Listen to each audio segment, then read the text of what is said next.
Alright, so this is something I mentioned in a previous video, and here is a prime example of Democrats, in this case Joe Biden, saying he believes in the climate science, climate change being a threat, Trump being a, climate change denier, all of that stuff, and yet, okay, then why would you not support a Green New Deal? You don't even support a ban on fracking, Joe Biden. So you believe in the science, but you don't believe in any of the things that would help address this existential threat to the human species and all these other non-human life forms on this planet.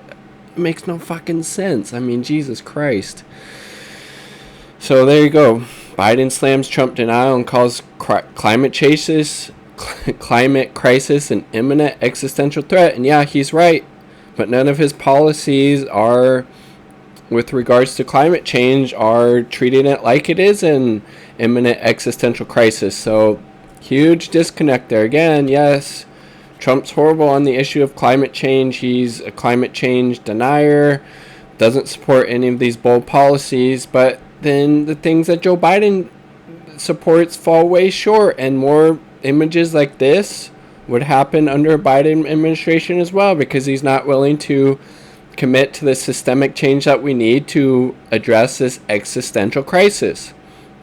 Chomsky points out the threats of climate change and potential nuclear war are the two biggest crises facing the human species, and neither Trump or Biden are willing to do what needs to be done to tackle climate change in any type of adequate way.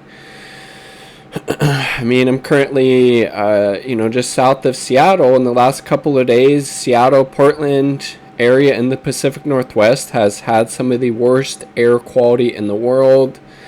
It's like something like 1 million acres have burned in Oregon during this forest fire season, a record. Huge swaths of California on fire. The air quality is still shit here in Washington and Oregon. It's even worse. There's really bad parts in California. This is going to keep happening. So here's what Biden says. The science is clear, and deadly signs like these are unmistakable.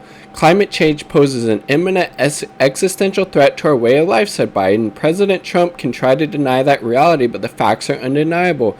We absolutely must act now to avoid a future defined by an unending barrage of tragedies like the one American families are enduring across the West today. Yes, as a person that lives in the West right now, I agree with that. Then the next sentence you should say, I support a Green New Deal where we transition to a carbon-free society in the next 10 years. Okay, that's why I support a Green New Deal. That's why I support a ban on fracking. That's why I support an end on the DNC taking subsidies from fossil fuel companies. That's why I'm not going to take any money from fossil fuel companies, etc. No, just more word salad here. Left unchecked, wildfires and other extreme weather disasters will only continue to grow in frequency and intensity, endangering the lives of tens of millions of Americans, ravaging our lands and waterways, rendering the air unbreathable, and laying waste to our economic security, Biden continued. In the years ahead, there will be no challenge more consequential to our future than meeting and defeating the onrushing climate crisis.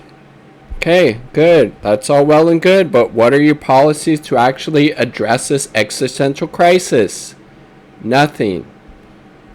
And what you do propose falls way fucking short, just like on healthcare, on the issue of student loan debt, tuition-free college, etc., etc. And again, the huge problem with Biden, he's not willing to tackle these systemic issues from the left. He is a neoliberal centrist, always has been, always will be.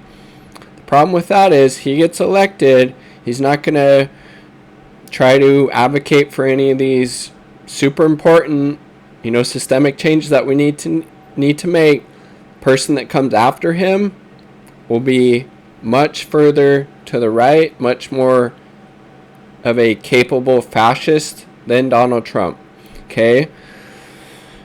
Biden's statement comes amid progressive criticism of his failure to offer full-throated endorsement of the Green New Deal, which the former vice president described as a crucial framework he hasn't committed to it at all, without committing fully to the ambitious and popular proposal. In July, as Common Dreams reported, Biden unveiled a $2 trillion green energy plan that climate campaigners called a welcome but insufficient step in the right direction. Again, that's his whole fucking policy platform. Insufficient. Insufficient. On climate, on housing, on healthcare, on criminal justice. He doesn't want to legalize marijuana, for fuck's sake. I mean, goddamn, dude. Trump, meanwhile, was completely silent on the historic fires for nearly a 3-week period until he mentioned the blaze in a tweet late Friday, applauding the 28,000+ firefighters and other first responders who are battling wildfires across California, Oregon, and Washington. The president is expected to visit California on Monday to receive a briefing on the fires, which have burned millions of acres on the West Coast and destroyed hundreds of homes. Again, this would be another issue if Biden came out and said he was in support of the Green New Deal and campaigned to the left of Trump as a actual progressive. He's obviously not that, but if he was able to do that, I mean, for God's sakes, he could go to these states who are being affected by wildfires, droughts, flooding, hurricanes, and said, I support the Green New Deal. I support these policy measures that will address climate change so these things don't keep getting worse, so they don't keep affecting your job, so you don't keep losing your homes in floods, tornadoes, wildfires, so it doesn't affect your agriculture, etc. I support that. Donald Trump doesn't support that. He's a climate change denier. He doesn't support these programs that will create tens of millions of high-paying union jobs in the clean energy sector as we transition to a carbon neutral society. But again, he's not. It's just all word salad. Donald Trump has no plan to prevent more climate disasters like the wildfires destroying the West. Polls show it's one of the biggest vulnerabilities with swing voters. The youth-led Sunrise Movement tweeted in response to Biden's statement, Biden and Harris should be repeating this. Fucking Sunrise Movement is a bunch of, they've just, I don't know if they were ever truly grassroots or if they've just been co-opted. How can you support Biden and Harris when they're not out there advocating for a Green New Deal as literally the entire West Coast has unhealthy air quality warnings and literally enveloped in smoke from all of these massive wildfires? Fuck the Sunrise Movement. They're trash. I'm sorry. They are, though. At least 6 people have died as wildfires tear through the U.S. West Coast. Dozens of fires have raged across Washington, Oregon, and California, leaving scenes of devastation in their wake. 500,000 people have been evacuated from the homes. I believe that's just in Oregon alone. There's literally like fire tornadoes. Beneath an orange sky, the smouldering remains of by more than 30 wildfires that have torn through the state of Oregon. Fleeing with only a few possessions and the clothes they were wearing, the only option for some of the 500,000 people evacuated from their homes. We just threw a few things in the car, and we have a motorhome. It was not packed. We just came, didn't have any sheets or blankets in it, just left. It's scary. It's so scary to go and leave your home, everything you own. As cars crawl their way to safety, emergency services drive towards danger. Around 1,500 square miles it's gonna keep getting worse. To ash here this week, with hot, dry and windy weather giving extra life to the flames. Communities across the state coming together to help each other in any way they can. Looking for our friend's cat who was here at the rock shop that didn't make it out. We all have to help each other, It's going to be really hard, but we're going to get through it. President Trump has expressed his condolences and given his full support for those in the frontline services who are doing all they can to tackle the flames and search for signs of hope. But for those who build their lives here, it's a hopeless landscape. I've never seen devastation like this ever in my life. Yeah, you do in war, but not here. And I wasn't in a war, but that's what you see here, you know. And I don't know how we're going to recover.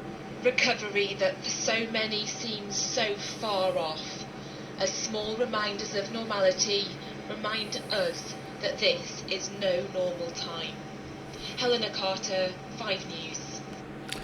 Again, scenes like that are going to become more and more commonplace as the effects of climate change continue to intensify, as both political parties continue their inaction on this, what Biden correctly described as a existential threat.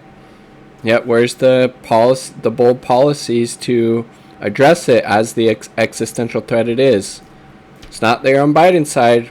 Obviously, it's not there on the Trump side either. U.S. is a failed state. I mean, the U.S. And then we have these farm workers, literally sacrificing their lives to put food on our tables. Look at that. Harvesting grapes in Oregon City, Oregon. Wine grapes.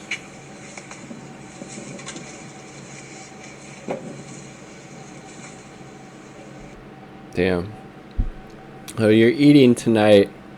More than likely some of that food on your plate is coming from the west coast of the U.S. and be very thankful for these farm workers going out there and just these horrible air quality.